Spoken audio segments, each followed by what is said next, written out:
Bonjour José, j'aimerais que tu me parles de l'évaluation par les pairs. Je voudrais en connaître les avantages, autant pour l'enseignant que pour les élèves. Bien sûr, Joanne, ça va me faire plaisir de te parler d'évaluation par les pairs. Donc, de prime abord, il faut savoir que l'évaluation par les pairs, elle peut être faite par un seul élève ou par un petit groupe de pairs. On peut le faire de façon anonyme ou non. Pourquoi on devrait utiliser l'évaluation par les pairs? Bien, ça permet de développer des niveaux cognitifs qui sont plus élevés au niveau de l'échelle de Bloom, par exemple le jugement critique et l'analyse. Ça permet de fournir une rétroaction à l'élève et lui permettre de prendre du recul. Aussi, ça va engager l'élève dans son processus d'évaluation et les autres élèves de la classe également, et ça va favoriser le partage de connaissances et la collaboration. Aussi, ce qu'il faut savoir, c'est qu'en faisant l'évaluation par les pairs, ça va aussi favoriser l'apprentissage par les pairs. Parce que, comme on le voit sur l'image qui suit, enseigner aux autres, ça va permettre d'aller chercher des niveaux plus élevés d'apprentissage. Il faut aussi savoir qu'à partir des commentaires que l'élève recevra, il pourra modifier son approche et ses stratégies dans de futures tâches. Comment on procède à l'évaluation par les pairs? Bien, dans un premier temps, c'est important de modéliser auprès des élèves, d'expliquer clairement les critères, de faire des exemples d'évaluation en groupe à partir d'une copie anonyme, par exemple. On pourrait aussi fournir des exemples de travaux, dont un travail qui correspond aux attentes, un travail qui ne correspond pas aux attentes et un travail qui correspond partiellement aux attentes pour permettre aux élèves de percevoir différents niveaux de développement de la compétence.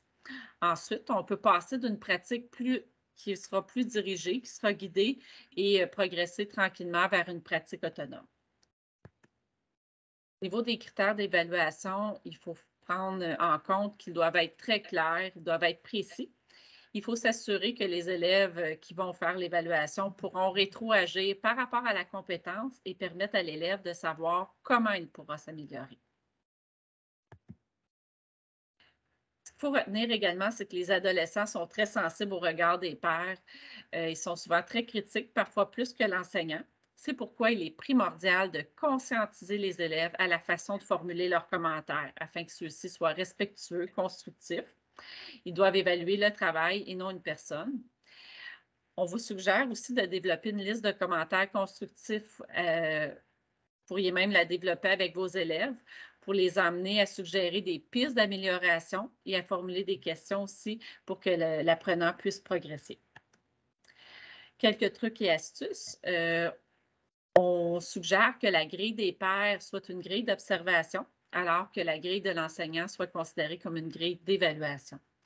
Vous pourriez suggérer aux élèves de fournir 2 commentaires positifs et une suggestion d'amélioration.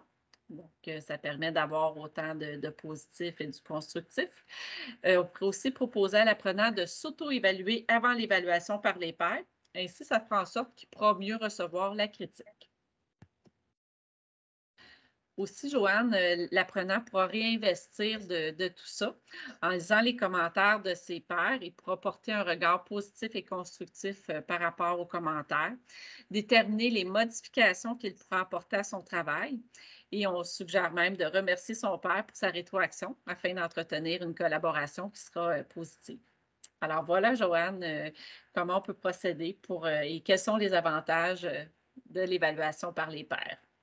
Merci José, c'était vraiment clair.